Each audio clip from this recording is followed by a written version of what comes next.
काल साहेब राग निघून गेले होते, तेव्हाच मी हे 5 किलो आंबे घेतले होते. घरी आणल्यानंतर सगळ्यात पहिले या आंब्यामधल्या बिया काढून घेतल्या, ते स्वच्छ केले आणि रात्रभर हे आंबे मी वाळवून घेतलेले. आता मागच्या वर्षी मी काय केलं होतं, या आंब्यांना मीठ आणि हळद रात्रभर लावून ठेवली होती.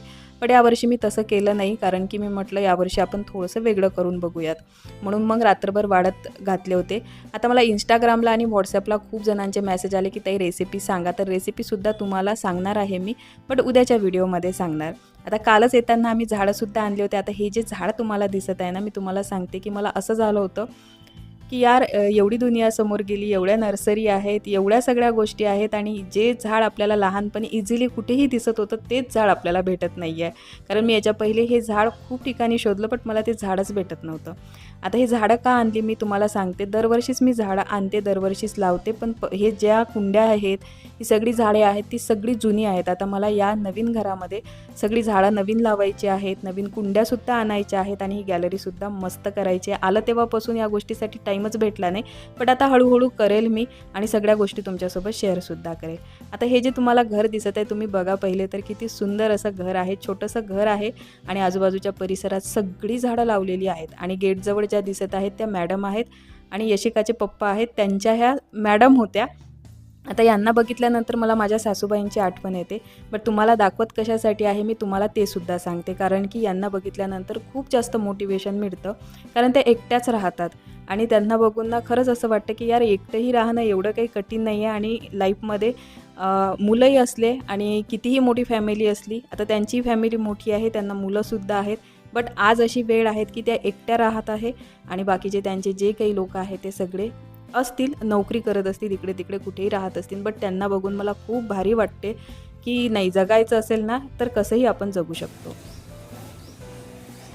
नमस्कार. तर आज मी बनवणार आहे सोया चंक बिर्याणी. अगदी साधी, सिंपल, घरगुती पद्धतीने आणि माझ्या पद्धतीने मी ही बिर्याणी बनवणार आहे. तर व्हिडिओ शेवटपर्यंत बघा.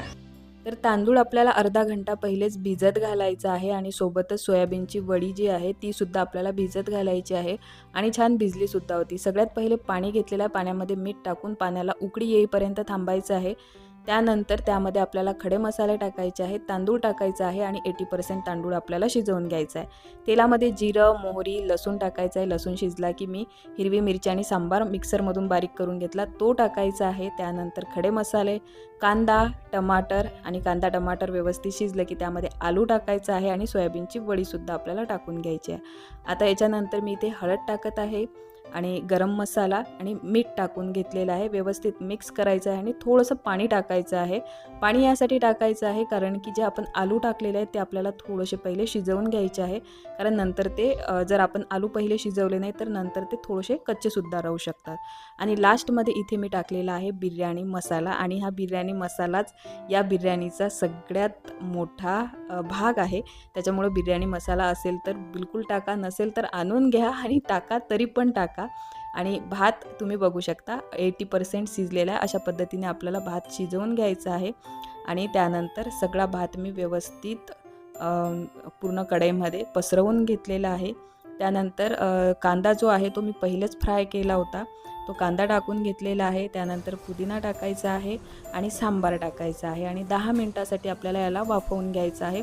तुम्हाला सांगते एवढी टेस्टी झाली होती बिर्याणी. यशिका म्हणत होती, मम्मा असं वाटत आहे की चिकन बिर्याणी केली आहेस तू, चिकन बिर्याणीसारखाच मस्त सुगंध येत आहे. आणि तुम्हाला सांगते जेव्हा आम्ही उघडला आणि खाल्ला ना तर खूप जास्त टेस्टी झाला होता. जर तुम्हाला माझे व्हिडिओ आवडत असेल कुकिंगचे तर मला तसं सांगा तुम्ही, आणि आवडला असेल हा व्हिडिओसुद्धा तर प्लीज सबस्क्राईब करा. नवीन असाल चॅनलवर तरीसुद्धा सबस्क्राईब करा आणि व्हिडिओ आवडले असेल तर एक लाईक करायला बिलकुलही विसरू नका, कारण तुमच्या लाईकमुळं मला मोटिवेशन मिळते आणि आणखीन छान छान व्हिडिओसुद्धा तुमच्यासोबत मी शेअर करणार. एक नंबर सुगंध येत आहे, असं वाटत आहे आत्ताच उघडून आत्ताच खाऊयात. आणि मी ठेवून आता 10 मिनटं झालेले आहेत. आता याला आपण ओपन करणार आहोत.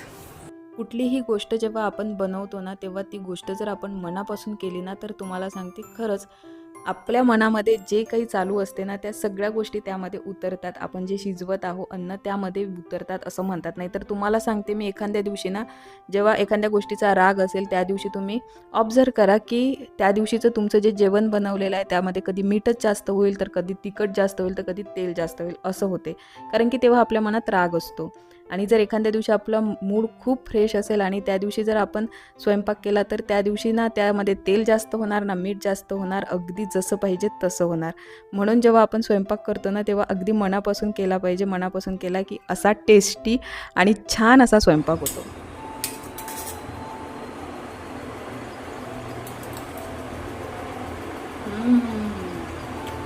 वाह, एक नंबर.